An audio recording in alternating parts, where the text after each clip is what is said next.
The phone call came at 2 a.m. A jagged knife slicing through my sleep. My sister's voice, trembling yet sharp, spilled through the receiver. Elliot, I have cancer. My world tilted, and I was wide awake, heart pounding like a war drum in my chest. I stumbled out of bed in my cramped Brooklyn apartment. The city's hum a faint pulse outside my window. My sister, Claire, was my opposite, vibrant, charming, the golden child of our family in upstate New York. Cancer. It didn't fit her. She was 28, same as me, but always seemed untouchable, like nothing could dim her light.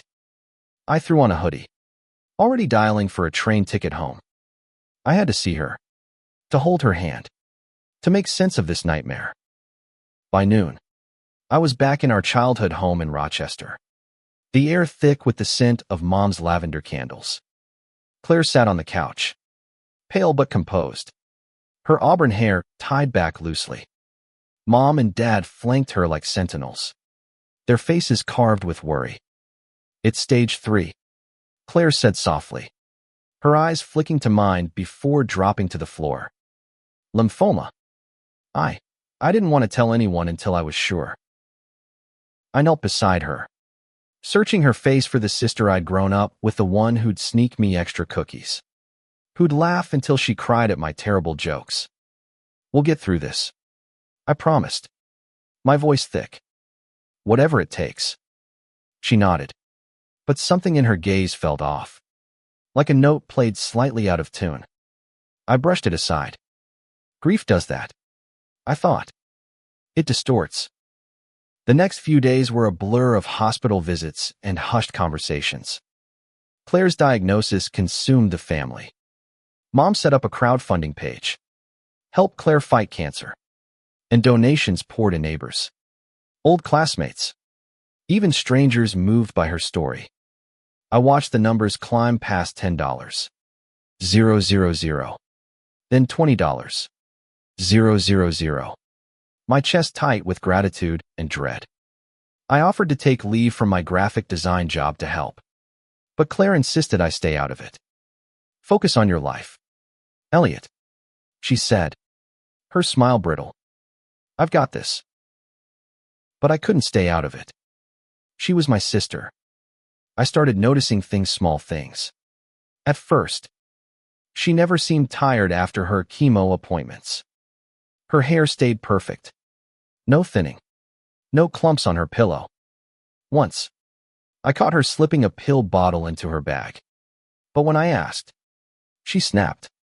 It's for nausea. Okay. Her defensiveness stung. But I let it go. She was sick. I wasn't going to push. Then came the night I found the letter. It was tucked in a stack of mail on the kitchen counter, addressed to Claire from a local clinic. My hands shook as I opened it, driven by a gut feeling I couldn't name. The words hit like a punch. We have no record of your treatment or diagnosis. No record. My mind reeled. Was it a mistake? A mix-up? I confronted her the next morning, holding the letter like a grenade. Claire, what is this? My voice was low, trembling with disbelief. She froze, her coffee mug halfway to her lips. Mom and Dad, sitting at the breakfast table, looked between us, confused. It's nothing, Claire said quickly, her eyes darting to our parents. A clerical error. You know how hospitals are. Bullshit, I snapped, my voice rising. No record. Claire, they say you were never treated. Are you even sick? The room went silent, the air thick with tension. Mom gasped, and Dad's face hardened. Elliot, how dare you? Mom's voice was sharp, protective. Your sister's fighting for her life, and you're accusing her of lying. I held up the letter, my hand shaking. Then explain this. Explain why the clinic has no idea who she is. Claire's face crumpled, but not with guilt, with anger. She stood, snatching the letter from my hand. You're unbelievable, she hissed. You're just jealous because people actually care about me. Her words cut deep, but it was the look in her eyes that hurt more, like I was a stranger, not her twin. Dad stood, his voice cold. Elliot, apologize. Now. I couldn't. The doubt had taken root, and I needed answers. I'm not apologizing until she explains this, I said, my voice steady despite the storm inside me. Claire, tell me the truth. The argument exploded from there. Claire sobbed. Mom yelled. Dad slammed his fist on the table. I felt like I was drowning, every word pushing me further from the family I loved. By the end of the night, Claire had stormed out, and Mom was crying in Dad's arms. I went to bed in my old room, staring at the ceiling, wondering how it had all unraveled so fast. The next morning, I found Claire's laptop open in the living room. The crowdfunding page was still up, now at $30. 000. I clicked through, my stomach churning.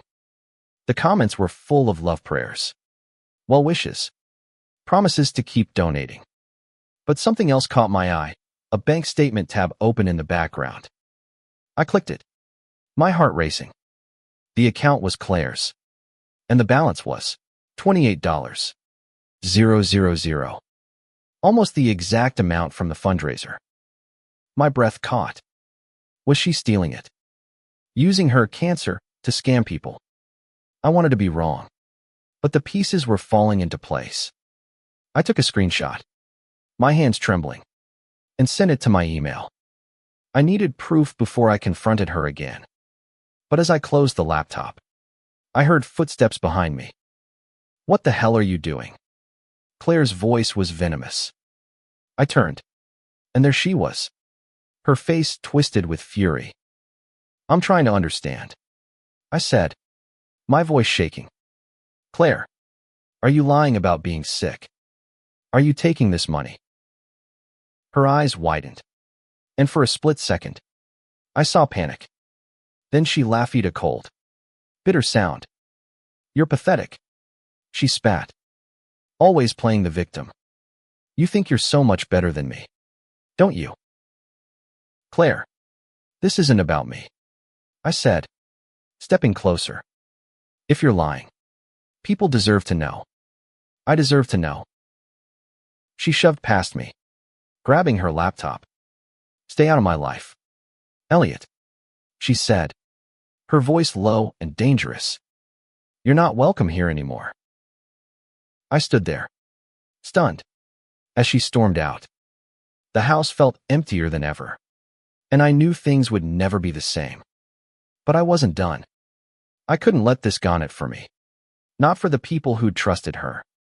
I had to find the truth, no matter what it cost. I spent the next day digging. The screenshot of Claire's bank account burned a hole in my phone.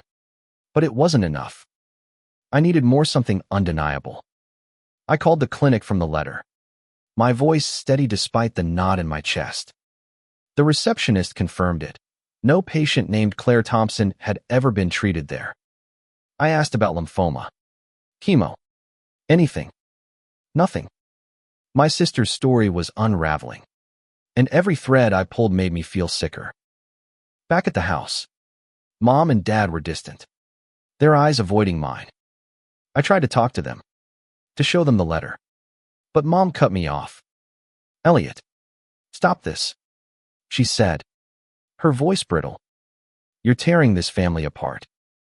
Dad just shook his head, his silence heavier than words. I felt like an outsider in my own home, my accusations branding me as the traitor. I couldn't stay there. I packed a bag and checked into a cheap motel on the edge of town, the kind with flickering neon signs and stained carpets.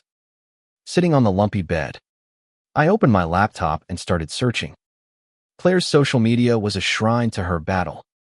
Photos of her in a hospital gown, captions about fighting the good fight, hundreds of likes, comments praying for her recovery. My stomach turned. How could she do this? How could she lie so easily? I found an old friend from high school, Mia, who worked at a local hospital. I messaged her, hesitant but desperate. Can you check if Claire's been admitted anywhere? I asked. Mia replied quickly, I'll look. But it's tricky. Patient records are private. An hour later, she called. Elliot, there's nothing. No Claire Thompson in any system I can access. Are you sure she's sick? Her words were a hammer, shattering the last of my doubts. I thanked her and hung up, my hands shaking. Claire wasn't sick. She'd been lying to me, to our parents, to everyone.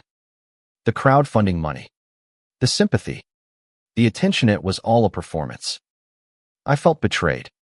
But worse, I felt stupid. How had I not seen it? We were twins, supposed to know each other better than anyone. Yet she'd played me like a fool. I needed to confront her, but I knew it wouldn't be enough. She'd deny it, cry, turn it back on me. I had to be smarter. I started gathering evidence, screenshots of her posts, the bank statement, the clinic's letter. I even found an email she'd sent to a donor, thanking them for their generous contribution. It was polished, professional, like she'd done it 100 times. My anger grew, but so did my resolve. This wasn't just about me anymore. People had given their hard-earned money, believing they were saving her life. That night, I met my boyfriend, Ryan, for coffee at a diner in town. He'd driven up from Brooklyn when I told him what was happening. His steady presence was the only thing keeping me grounded. Elliot, you're doing the right thing, he said, his hand warm over mine. But you need to be careful. If she's lying about this, what else is she capable of? Ryan was right. Claire had always been good at getting what she wanted: charm, tears, whatever it took. Growing up, she'd talk her way out of trouble while I took the blame. But this was different. This was fraud, maybe even criminal. I leaned into Ryan, grateful for his support. He'd been my rock since we met 2 years ago at a design conference, his quiet strength balancing my chaos. I hadn't told my parents about him yet.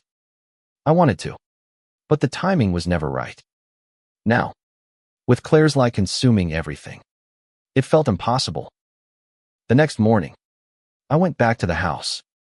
Claire was there, sitting at the kitchen table with Mom, laughing like nothing was wrong. The sight of her, so carefree, made my blood boil. We need to talk, I said, my voice cutting through their conversation. Mom frowned, but Claire just rolled her eyes. Again. Elliot. What now? She said, her tone dripping with disdain. I held up my phone, the screenshot of her bank account glowing on the screen. This, $30,000. Claire. From the fundraiser. Care to explain where it's going? Mom's eyes widened, but Claire didn't flinch. It's for medical bills, she said smoothly. You think cancer's cheap. There is no cancer, I said, my voice shaking with anger. I called the clinic. They've never heard of you. You're lying, Claire, and I'm going to prove it. The room erupted. Mom stood, shouting at me to stop. Claire burst into tears, claiming I was attacking her. Dad stormed in from the living room, his face red. Elliot, enough, he roared. You're out of line. I tried to explain the letter, the bank account, Mia's call, but they wouldn't listen. Claire's sobs drowned me out, and Mom rushed to comfort her. I felt like I was screaming into a void. You're choosing her lies over me, I said, my voice breaking. You don't even know the half of it. Dad's eyes narrowed. What's that supposed to mean? I froze. This wasn't how I wanted to tell them. But the words came anyway, raw and unstoppable. I'm gay. Dad. I've been with Ryan for 2 years. And you're so busy protecting Claire's lies that you don't even see me. The silence was deafening. Mom's face crumpled, and Dad's jaw tightened. Claire stopped crying, her eyes gleaming with something I couldn't name. "You're gay?" Dad said, his voice low and cold. "And you're bringing this up now? To deflect from attacking your sister?" "It's not deflection," I said, my heart pounding. "It's who I am, and I'm done hiding it." Mom started crying, and Dad shook his head. "Get out," he said quietly. "You're not welcome here until you apologize to Claire." I stood there, stunned, as the weight of his words sank in. Disowned. For telling the truth. For being me. I grabbed my bag and walked out, the door slamming behind me. The cold air hit my face, but it was nothing compared to the ice in my chest. Claire's lie had cost me my family, but I wasn't done fighting. Not yet. The motel room felt like a cage, the walls closing in as I replayed the fight in my head. My parents' faces, Mom's tears. Dad's cold stare haunted me. I'd lost them. Not to Claire's lie, but to who I was. I sat on the bed, staring at the screenshot on my phone. The $30,000 balance mocking me. I wanted to scream, to break something. But instead, I called Ryan. "They kicked me out," I said, my voice barely above a whisper. "Because I'm gay." Ryan was there in an hour, his arms around me before I could say another word. "We'll figure this out," he said, his voice steady. "You're not alone." His words were a lifeline, but the pain still gnawed at me. I'd spent years hiding who I was to keep my family's love.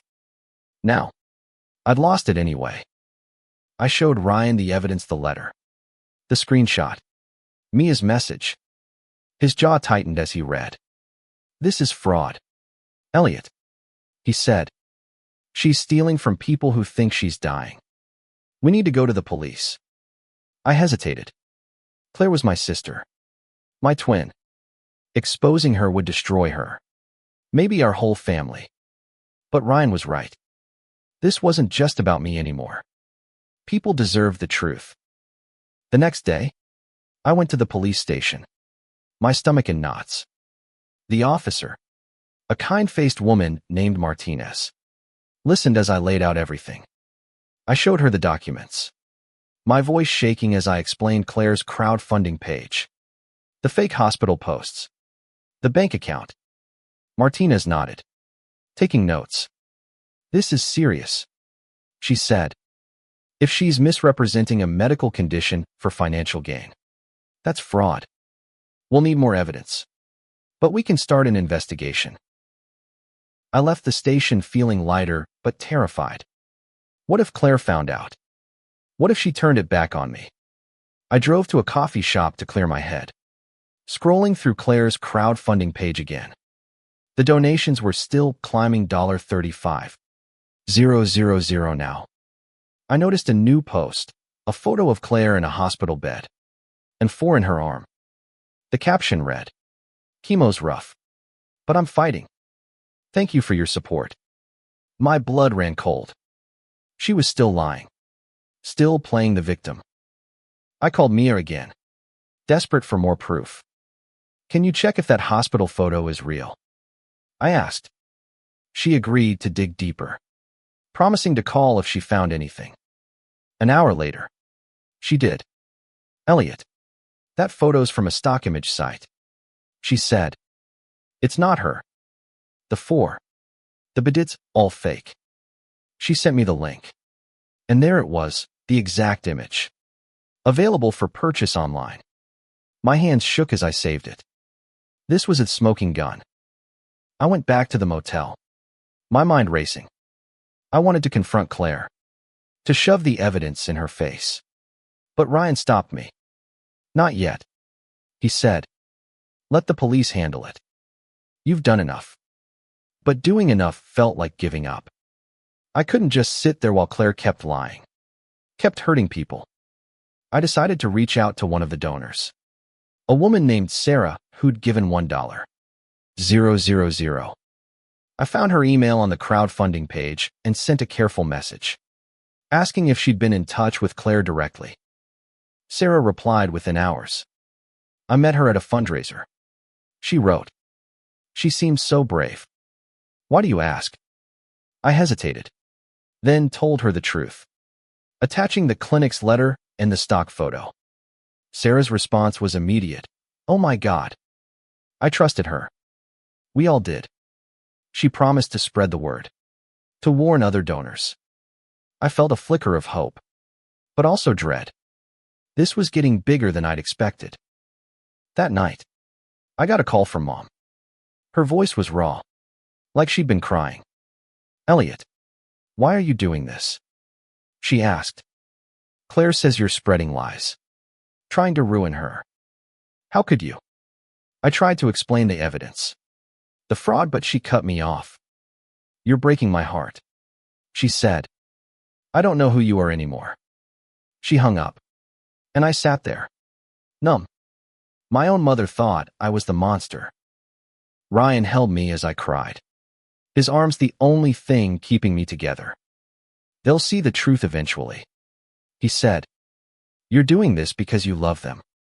But love felt like a distant memory. All I had left was the fight for the truth, and I wasn't sure it was worth it anymore. The next day, Officer Martinez called. We've got enough to bring Claire in for questioning, she said. We found discrepancies in her bank records, and the clinic confirmed she's not a patient. Can you come in tomorrow? I agreed, my heart pounding. This was real now. Claire would face consequences, but so would I. Exposing her meant exposing our family's cracks, our pain, to the world. I wasn't sure I was ready for that. As I hung up, my phone buzzed with a text from Claire. You're dead to me. The words hit like a slap, but they also steeled me. She'd chosen her path. Now I had to choose mine. The police station was cold, the fluorescent lights buzzing overhead as I sat across from Officer Martinez. She spread out the evidence. I'd given her the letter, the screenshot, the stock photo along with new documents, bank transfers, donor records, even a fake medical report Claire had sent to the crowdfunding site. This is solid, Martinez said, her voice calm but firm. We're bringing her in today. You did the right thing, Elliot. I nodded, but my chest felt hollow. Doing the right thing shouldn't hurt this much. I left the station and drove aimlessly through Rochester, the familiar streets now alien. My phone buzzed with messages from Sarah, the donor I'd contacted. She'd rallied others, and the crowdfunding page was flooded with comments demanding answers. Is this a scam? One read, where's the money going? Another asked. Claire's perfect facade was cracking, and I'd lit the fuse. When I got back to the motel, Ryan was waiting, his face tense. Claire called me, he said. She knows you went to the police. My stomach dropped. What did she say? I asked. Ryan hesitated, then handed me his phone. The voicemail was Claire's voice, sharp and desperate. Tell Elliot to stop this, or I'll make sure everyone knows what a traitor he is. He's tearing our family apart. I listened, my heart sinking. She wasn't sorry, she was doubling down. I wanted to call her, to scream that she was the one destroying us. But Ryan stopped me. Don't give her ammunition, he said. Let the police handle it. He was right, but waiting felt like torture. I spent the night refreshing the crowdfunding page, watching the comments grow angrier. By morning, the page was down, replaced with a message. This campaign is under review. I felt a grim satisfaction, but it was fleeting. My family was still broken. That afternoon, Martinez called. Claire's here, she said. She's denying everything, but we've got enough to hold her for now. Can you come in? We need your statement. I agreed, my hands sweating as I drove to the station. When I arrived, I saw Claire through a glass window, sitting in an interrogation room. She looked small, fragile, not the confident sister I'd always known. For a moment, I wanted to run to her, to fix this. But then I remembered the lies, the money, the people she'd hurt. I turned away. My statement took hours. Every detail of Claire's deception laid bare. Martinez was kind but thorough, asking about our family, our history, even my relationship with Ryan. I told her everything, the words spilling out like a dam breaking. When I mentioned coming out to my parents, her eyes softened. That must have been hard, she said. I nodded, unable to speak. Hard didn't begin to cover it. When I left, I felt drained but resolute. Claire's lies were exposed, but the cost was steep. I drove to a park near our old house, needing air, needing space. I sat on a bench, watching kids play on a swing set, their laughter a stark contrast to the storm in my head. My phone buzzed a text from Mom. How could you do this to her? She's your sister. No mention of me, of my truth. Just Claire. Always Claire. I didn't reply. Instead, I called Ryan, needing his voice to anchor me. It's done, I said. She's with the police. He was quiet for a moment, then said, I'm proud of you, Elliot. You're stronger than you know. I wanted to believe him, but strength felt like a lie. All I felt was loss. The next day, the story broke. A local news outlet picked up the scandal. Rochester woman accused of faking cancer for donations. Claire's face was everywhere. Her crowdfunding posts dissected online. Comments ranged from shock to outrage, with donors demanding refunds. I scrolled through X, my heart sinking as I saw our family name dragged through the mud. Strangers didn't know the whole stormy story, but their judgment stung anyway. Sarah, the donor, called me that evening. We're filing a class action, she said. Dozens of us. We want our money back. I told her I supported it. But inside, I was torn. Claire deserved consequences, but she was still my sister. I remembered the nights we'd stayed up talking, the summers we'd spent exploring the woods behind our house. Was that Claire gone forever? Ryan suggested we get out of town for a bit, clear my head. We drove to a cabin in the Adirondacks, a place we'd rented once for a weekend getaway. The quiet was a balm, the lake's still surface reflecting the stars. We sat by a fire, and for the first time in days, I felt like I could breathe. What if they never forgive me? I asked, staring into the flames. Ryan took my hand.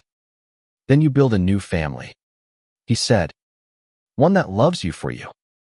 His words were simple, but they carried weight.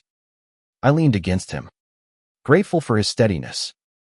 Maybe he was right. Maybe I could find a way forward, even without my parents, without Claire. But the thought of it still broke my heart. The cabin was a temporary escape, but reality waited back in Rochester. Claire's story was everywhere, now local news. X posts. Even a national outlet picked it up. Cancer scam shocks small town. The headline screamed. I avoided reading the articles, but the comments on X were unavoidable. How could someone fake cancer? What kind of sister betrays her family like this? That last one stung. They meant me, not Claire. I was the traitor in their eyes, the one who'd turned her in. Ryan kept me grounded, but the guilt was relentless. Had I done the right thing? Or had I just destroyed what was left of my family? I called Officer Martinez for an update. Claire's out on bail, she said. She's sticking to her story, but the evidence is overwhelming. We've frozen the crowdfunding account, and the DA's building a case. I thanked her, but the news didn't ease the ache in my chest. Claire was free, still spinning her lies, while I was the outcast. I decided to reach out to Mom and Dad one more time. I drove to the house, my heart pounding as I knocked. Mom opened the door, her face pale, eyes red. What do you want, Elliot? She asked, her voice flat. I want to talk, I said. About Claire. About me. She hesitated, then let me in. Dad was in the living room, staring at the TV, which was muted on a news segment about Claire. He didn't look at me. I didn't want this. I started, my voice shaking. I just wanted the truth. Claire's been lying. Mom. She's not sick. She's been taking people's money. Mom's eyes filled with tears. She's our daughter. Elliot. How could you turn her in? She's scared. Alone. She's not alone. I cut in. She's got you defending her. Even now. What about me? You kicked me out for being honest. For being gay. Dad finally looked up, his face hard. You chose this fight, he said. You could have let it go. Let it go? I repeated, incredulous. She's stealing from people. Dad. From neighbors. Friends. Strangers who thought they were helping her. And you're mad at me for calling it out. Mom sobbed, and Dad stood, pointing at the door. You've done enough damage, he said. Leave. I wanted to argue, to make them see, but their faces told me it was pointless. I walked out, the door closing behind me with a finality that broke something inside me. Back at the motel, I threw myself into work, designing logos for a client to keep my mind busy. But every quiet moment brought the pain rushing back. Ryan suggested therapy, and though I resisted at first, I booked a session with a counselor named Dr. Patel. She was kind, her voice soothing as she asked about my family, my coming out, Claire's lies. You're carrying a lot of guilt, she said, but you're not responsible for their choices. Her words helped, but the hurt lingered. I started following the case online, unable to stay away. The DA charged Claire with fraud and theft by deception. Donors were coming forward, their stories filling the news. A single mom who'd given $500. A retiree who'd donated his savings. Their anger mirrored mine, but it didn't make me feel better. I wanted justice, but I also wanted my sister back, the one I'd loved. Not this stranger who'd betrayed us all. One night, Sarah, the donor, invited me to a meeting with other victims. I hesitated, but went, needing to see the people Claire had hurt. The room was full 20, maybe 30 people, all ages, all furious. Sarah introduced me, and I told my story, my voice breaking as I admitted I was Claire's brother. The room went quiet. Then a woman in her 60s stood and hugged me. You're brave, she said. You did what we couldn't. Others nodded, their eyes kind. For the first time, I felt seen, not as the villain, but as someone who'd fought for the truth. The meeting gave me strength, but it also clarified the cost. Claire's trial was set for next month, and I'd have to testify. The thought of facing her in court, of looking into her eyes as I told the world her lies, made me sick. I called Dr. Patel, spilling my fears. You're allowed to grieve, she said. You're losing the sister you thought you knew, but you're also finding yourself. That night, Ryan and I talked about the future. He wanted to move in together, to build a life in Brooklyn. You deserve to be happy, he said, his eyes soft. I wanted that too, but happiness felt like a foreign country, one I wasn't sure I'd ever reach. Still, I agreed to try. For him. For me. For the person I was becoming despite the pain. As the trial loomed, I prepared myself for the worst. Claire's lies had torn us apart. But I wasn't giving up. Not on the truth. Not on myself. The weeks before the trial were a blur of dread and determination. I spent hours with Officer Martinez and the DA, going over my testimony, reliving every painful detail. The evidence was damning: fake medical records, stock photos, bank transfers, but Claire's lawyer was fighting hard, painting her as a misunderstood victim. I saw her posts on X, claiming she was being persecuted by her own family. Each word was a knife, twisting deeper. Ryan kept me sane, cooking dinner when I forgot to eat, dragging me out for walks when I got lost in my head. Dr. Patel helped too, teaching me to name my emotions: grief, anger, betrayal, instead of letting them swallow me. But nothing could prepare me for the call from Mom. 2 days before the trial. "Elliot," she said, her voice trembling. "Claire needs you. She's falling apart. Can't you just let this go?" I gripped the phone, my knuckles white. "Let it go? Mom. She lied to everyone. She took their money, their trust. She took you from me." There was a long silence, then a sob. "You're my son," she said. "But so is she. I can't choose." She hung up, and I sat there, staring at the wall, wondering if I'd ever have a mother again. The trial began on a gray Monday. The courtroom packed with reporters, donors, and curious locals. I sat in the back, Ryan beside me, his hand on my knee. Claire walked in, her face pale but composed, her lawyer whispering in her ear. She didn't look at me, but I couldn't take my eyes off her. She was my twin, my other half, and yet a stranger. The DA called me to the stand first. I swore the oath, my voice steady despite the pounding in my chest. I told the story: Claire's call, the crowdfunding page, the letter from the clinic, the stock photo. I showed the screenshot of her bank account, the $30,000 that matched the donations. The room was silent, the jurors' faces unreadable. Claire's lawyer tried to trip me up, asking why I'd turned on my own sister.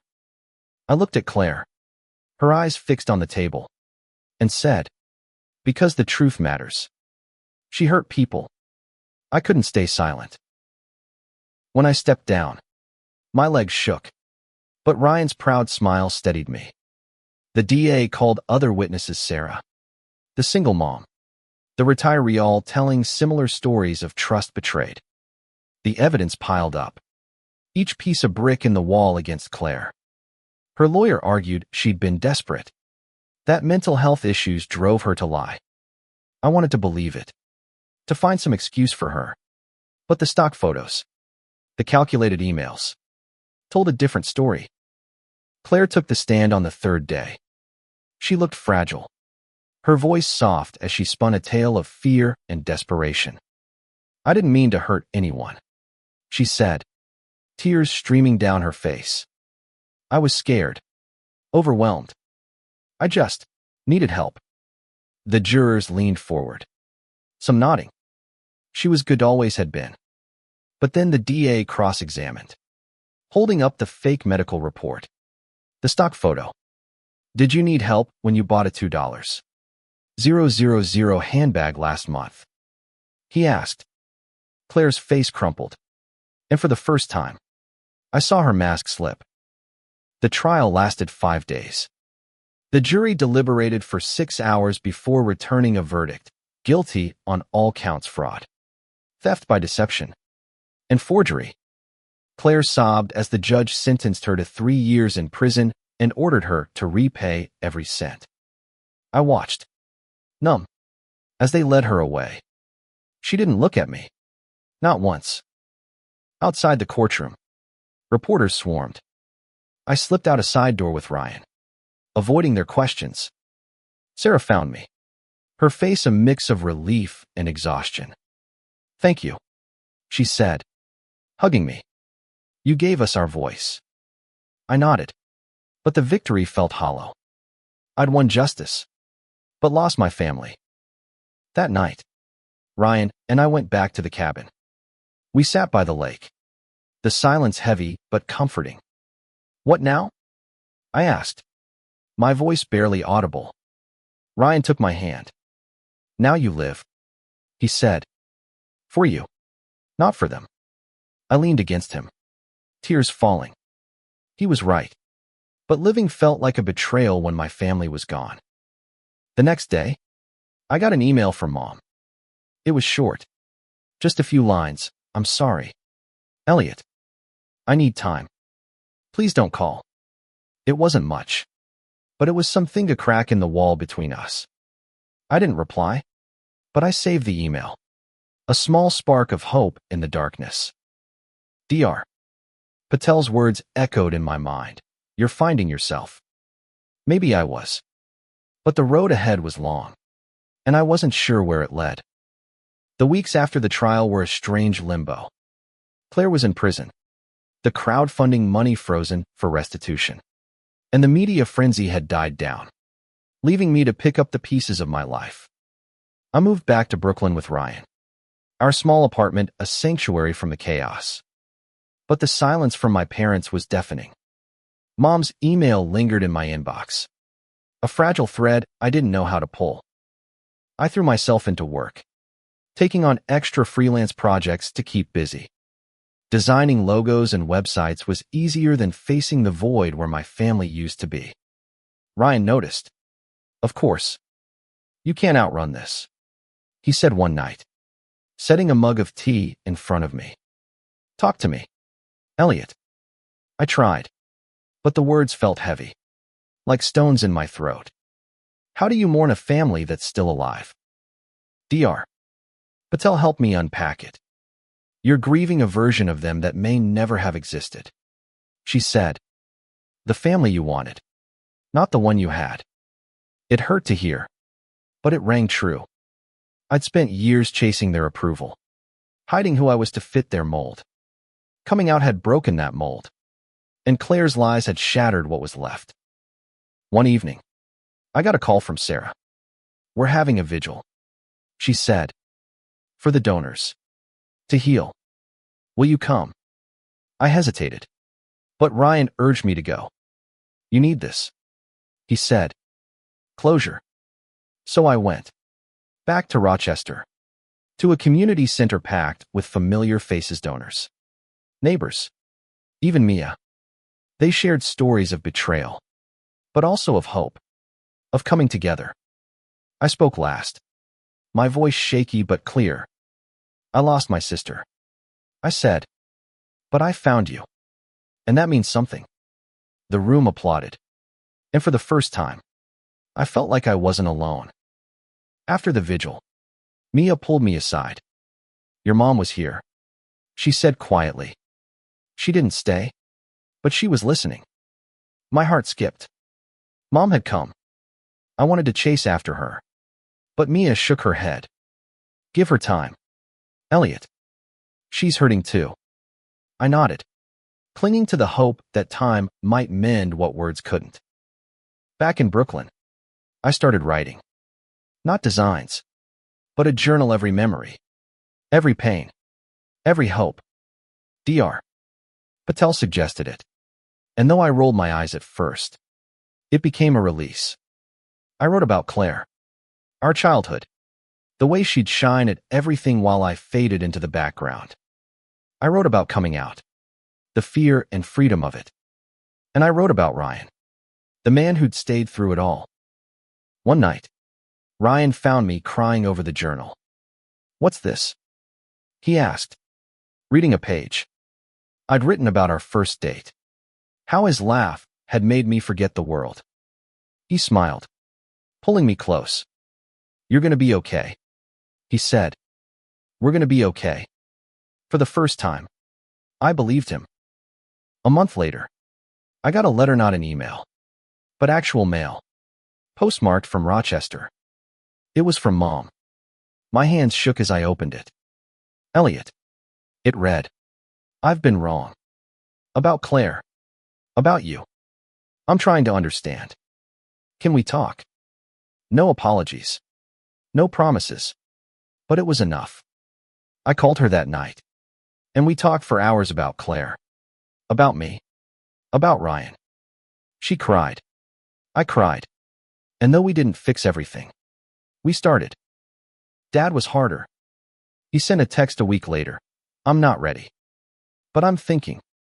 It wasn't much. But it was a crack in his armor. I didn't push. I'd learned that love, real love, takes time. I visited Claire in prison a month later. She looked tired. Her hair dull. Her spark gone. Why'd you do it? I asked. My voice soft. She didn't answer for a long time. Then said, I wanted to be seen. Just once. Her words broke me. We'd both been invisible in our own ways. But she'd chosen lies. And I'd chosen truth. As I left, she called after me. I'm sorry, Elliot. I didn't turn back. But I carried her words with me. Maybe one day, we'd find our way back to each other. Maybe not. But I was done carrying her weight. Spring came to Brooklyn, the city blooming with possibility.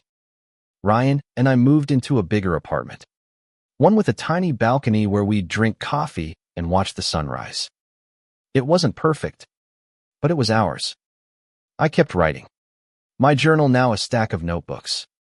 A map of my healing. Dr. Patel called it progress.